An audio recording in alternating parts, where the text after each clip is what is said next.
예를 들어서 효자다, 할 수 있는 건 다 200시간을 한 분이 있었습니다.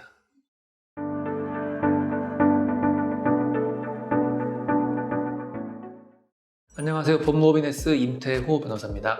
이번 시간에는 양형자료 어떻게 준비해야 하는지에 대해서 알려드리겠습니다.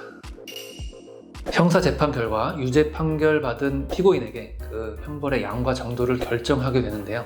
이것을 양형이라고 부릅니다. 이때 근거가 되는 자료들을 양형자료라고 일컫습니다. 준비해야 되는 양형자료는 의뢰인의 혐의나 상황 등에 따라 달라질 수 있습니다. 쉽게 이해하기 위해서 특정 죄명을 기준으로 설명드리겠습니다. 2018년부터 텔레그램을 통해 성착취물을 대상 유포하였던 N번방 사건부터 이와 유사한 수법을 이용한 L번방 사건까지 오늘은 형사사건의 뜨거운 화두인 성착취물 소지 및 시청을 사례로 설정해두고 양형자료 신문십답의 시간을 가져보겠습니다.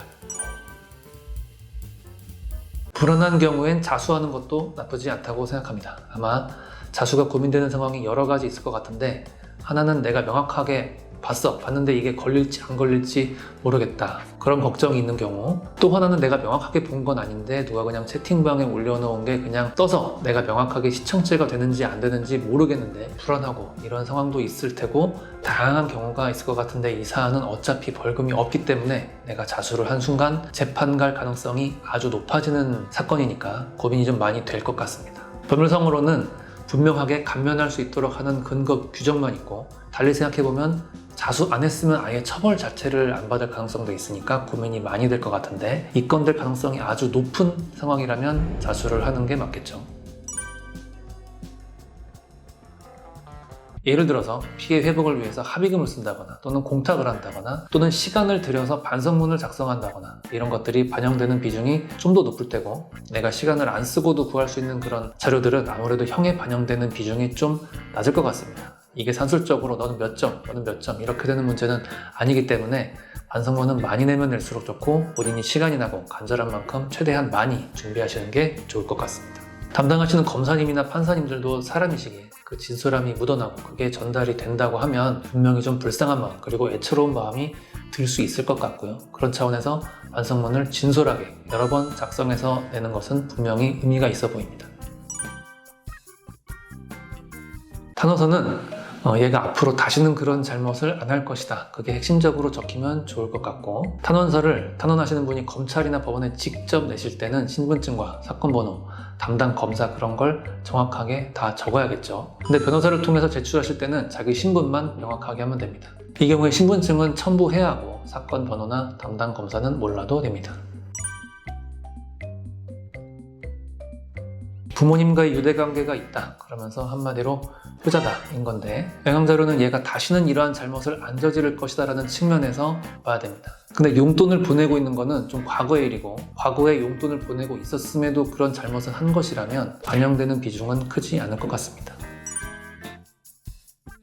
이것도 같은 맥락으로 사용되는 자료입니다. 내가 사회에 얼마나 많은 관심을 가지고 사회 공헌을 해왔는가, 그래서 실제로 저희가 실제 조사를 받을 때 많이 고려하는 부분 중에 또 정형화된 질문 중 하나가 상훈 관계를 물어봅니다. 사회에서 유공, 표창을 받은 적이 있는가, 상을 받은 적이 있는가, 훈장을 받은 적이 있느냐, 이런 것들에 대해서 국가가 얼마나 기여하고 사회 공헌을 했는가를 보는 거기 때문에 공식적인 상훈 관계는 없더라도 봉사활동, 그리고 비슷한 맥락에서 다른 어떤 기관에서 좋은 감사, 표창을 받았다면 저희가 양형자료는 가능한 뭐라도 고려해달라는 취지에서 내는 것이기 때문에 무조건 좋다라는 것보다는 일단 할 수 있는 것을 해본다라는 차원에서 봉사활동도 의미는 있습니다.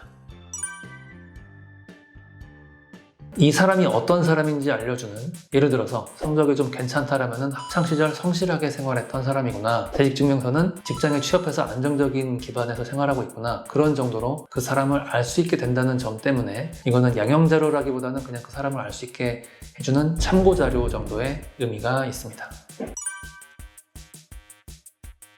이 친구가 대학생이다 또는 공무원이나 공기업을 준비하는 분이기 때문에 혹시라도 이 사건으로 벌금 100만 원 이상의 형을 받게 될 경우에는 이제 준비했던 것들이 물거품이 되고 장래가 좀 불투명해질 수 있는 그런 내용을 검사, 판사님들이 고려해서 신중하게 판단할 수 있겠죠. 취업규칙이나 관련 규정, 공무원 같은 경우에는 공무원 관련 법률에서 결격사유 관련 규정을 확인하셔서 그것을 가지고 선처를 해달라. 내가 한순간에 실수를 저질렀지만 이것 때문에 내 장래가 다 막힌다. 이런 취지로 주장해보면 이 사안이 정말로 그럴 만한 사안인가 신중하게 판단할 수 있을 것입니다.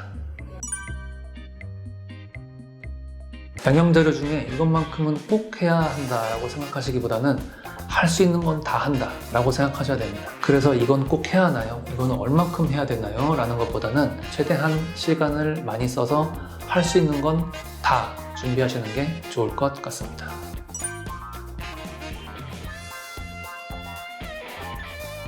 저희는 실제로 사용하고 있습니다. 이 부분도 양형자료의 한 목적이 되는 재범의 위험성이 없다, 다시는 이런 일을 안 저지르겠다 라고 하는 부분에 있어서 뒷받침을 할 수 있는 자료가 되기 때문에 그런 의지를 보여주는 것도 치료를 직접 받으면서 내역을 지출하는 것도 의미가 있고 저희는 실제로 그렇게 요청드리기도 합니다. 유료로 성교육을 하는 업체는 몇 군데 있지만 그건 저희가 직접적으로 언급드리긴 좀 그렇고 저희가 운영하는 카페에 그런 정보를 공유하시는 분들이 있습니다. 그런 분들을 통해서 확인하시는 게 좋을 것 같고 무료로 이수할 수 있는 곳은 에듀퓨어 알짜.com 슬기창고가 있습니다.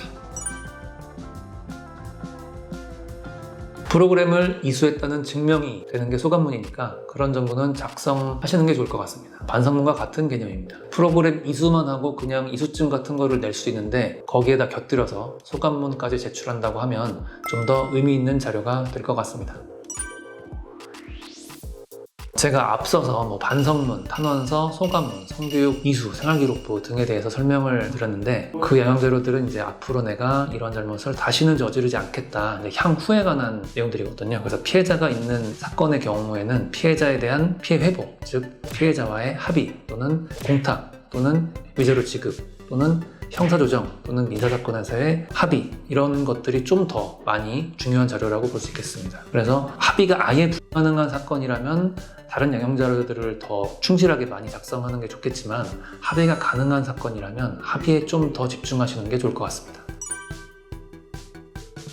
제가 상담했던 의뢰인 중에 온라인 성교육 이수를 200시간을 한 분이 있었습니다. 200시간이면 한 강의당 2시간에서 4시간 사이니까 소감문으로 100개 이상 쓰신 분입니다. 그분이 들고 오신 소감문의 양과 두께가 엄청났습니다. 그렇게 준비하신 분은 정말로 많이 양형에 반영되실 것 같습니다. 누구나 다 그렇게 할 수 있는 것은 아니겠지만 그래서 팁이라고 한다면 내가 가진 모든 시간을 최대한 다 써서 정말로 반성하고 있는 만큼의 양형자료를 준비하시는 게 좋을 것 같습니다. 영상이 도움이 되셨다면 좋아요, 구독 부탁드리겠습니다. 감사합니다.